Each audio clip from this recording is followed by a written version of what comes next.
I grew up in the heartland in Iowa.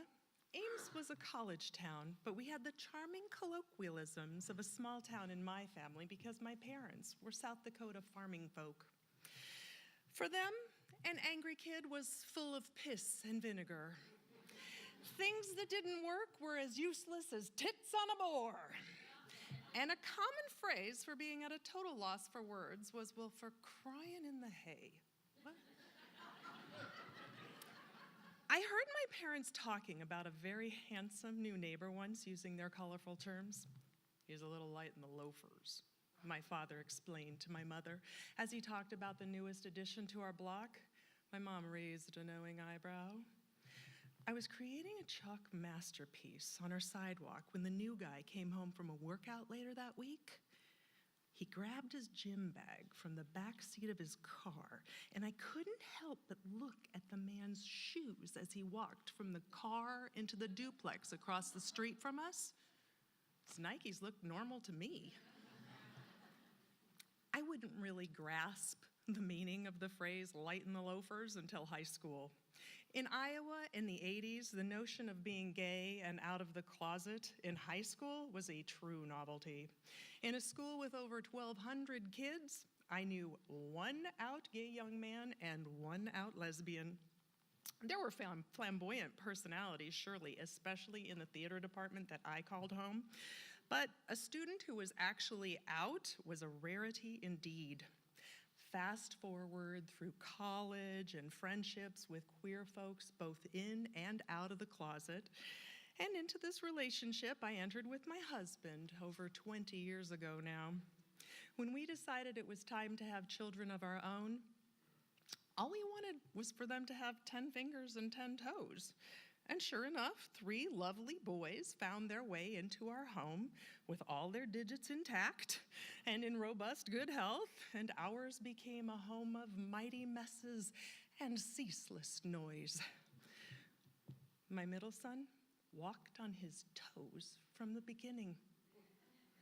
I had knowing friends who tipped me off to this being a sign of autism.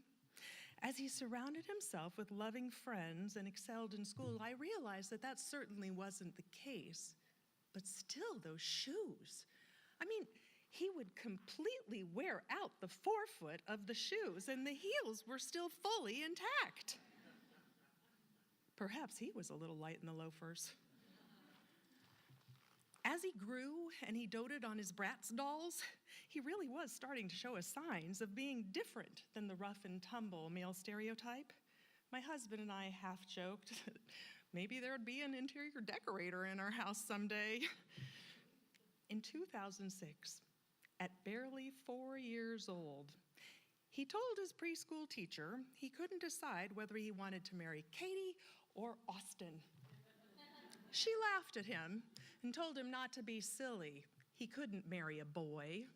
He informed her that he could if he moved to Massachusetts.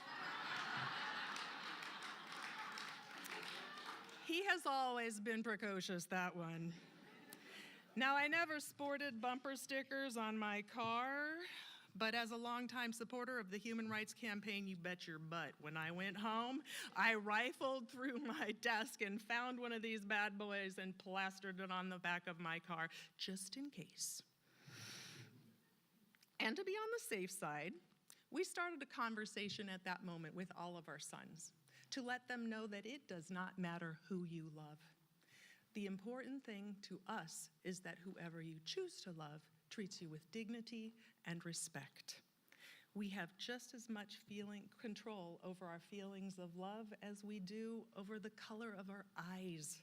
It's all good. He came out to us at the tender age of 14. Ever the diligent student, he assured me that he had checked his work, and though he wasn't involved with anyone, he knew beyond a shadow of doubt that men were attractive and women were lovely to have as friends. I told him I thought he might be leaning that way, and I was very happy he was comfortable enough to let us know. He asked when I knew. I recalled him at age 2 when my sister brought home Mardi Gras beads from New Orleans. he picked through the pile to get the pink ones and the purple ones and the gold ones, and he patted them on his neck saying, "My pretty princess." He sure was. For further proof, I offered up his answer to my sister-in-law when she asked him at age 5 what he wanted to be when he grew up. He spun with flair and proclaimed, "A sparkly purple disco boy." I don't know, maybe I was leaping to conclusions, but it seemed there might have been a little trail of breadcrumbs there. The echo chamber in my mind went off when I heard those words, "Mom, I'm gay, gay, gay, gay." I was so very happy for him for finding the courage to speak his truth. But if I may be entirely honest with you, a little bit of sadness creeped in around the edges. I cried because now I knew.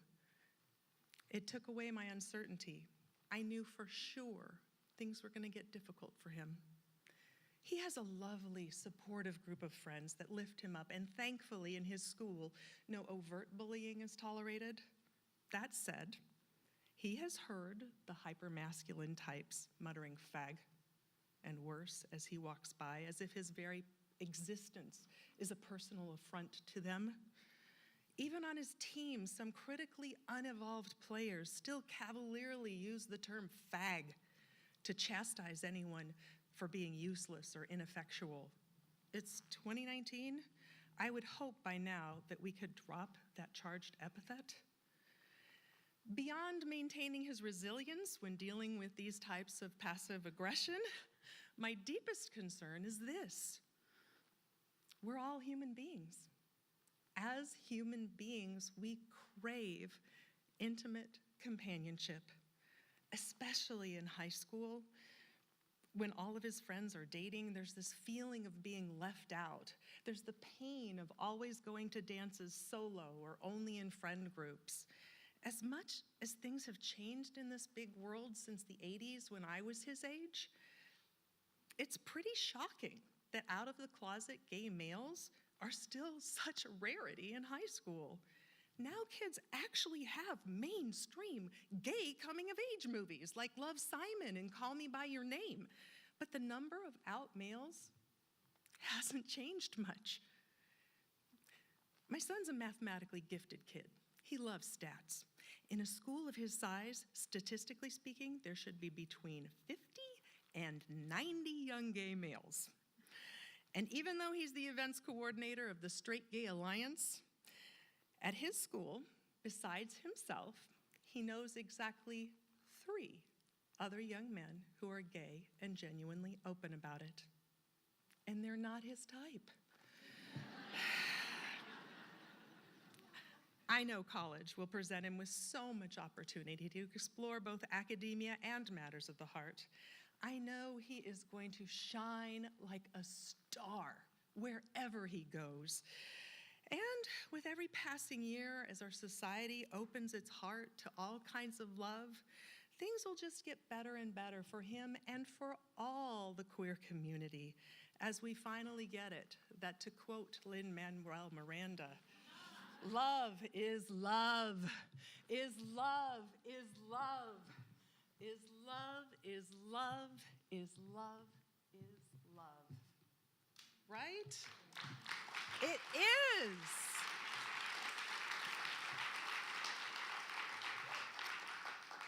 And maybe, just maybe, as he gets out into the real world and he doesn't feel like he has to tiptoe around his true identity anymore, perhaps those lofty heels of his will finally touch the ground and he'll no longer be literally, physically lighting the loafers anymore. Nah, who am I kidding? With a brain full of so many lofty ideas and a heart so filled with joy and a personality that epitomizes buoyancy, this kid has got a float.